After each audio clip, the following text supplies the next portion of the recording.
Praise the Lord. இயேசு கிறிஸ்துவின் நாமத்தில் உங்களுக்கு அன்பின் வாழ்த்துக்கள். நல்லா இருக்கீங்களா? இந்த திங்கட்கிழமை நாள் கூட ஆண்டவர் நமக்கு கொடுத்திருக்கிற ஒரு வார்த்தை பாருங்க. 1 கொரிந்தியர் 3ஆம் அதிகாரம் 7ஆம் வசனத்தை பைபிள்ல வாசிக்கிறேன், கவனிச்சு பாருங்க.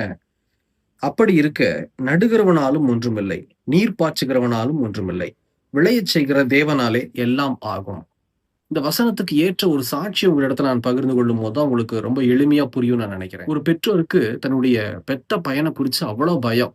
அவன் மெல்ல மெல்ல வளர வளர அவங்களுக்கு பயம் ஜாஸ்தி ஆகுது. என்ன காரியம் அப்படின்னா, தன்னுடைய வாலிப நாட்கள்ல அவங்க அப்பாவும் அம்மாவும் செய்த காரியம் தன்னுடைய மகனும் செய்வான் அப்படிங்கிறதுல ரொம்ப நிச்சயமா அவங்க நம்புறாங்க.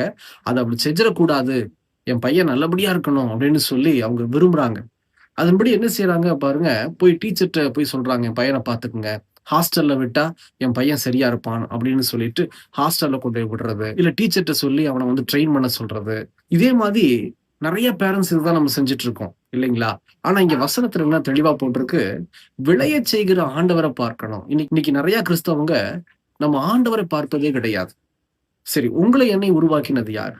நமக்கு ஒரு பையன ஆண்டவர் குடுத்திருக்கிறாரே, அவன உருவாக்கினது யார்? நமக்கு மேல இருக்கிற ஒரு ஆண்டவர் தானே. அப்ப ஆண்டவர பார்த்தா சகலமும் மாறும். ஆனா நம்ம என்ன செய்றோம்? நம்முடைய ஆண்டவராகிய இயேசு கிறிஸ்துவை பார்ப்பதே கிடையாது.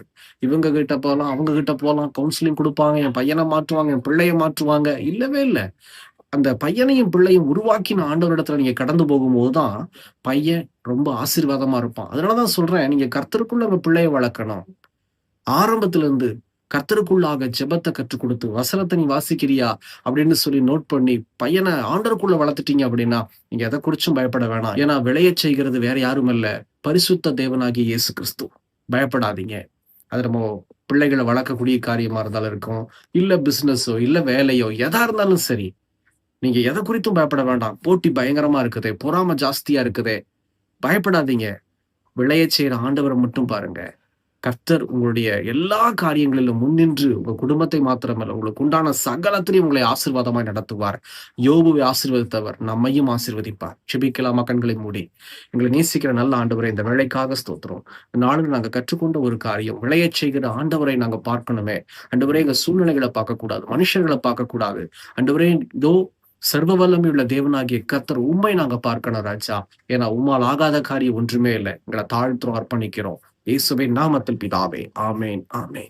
கர்த்தர் உங்களை ஆசீர்வதிப்பாராக. God bless you.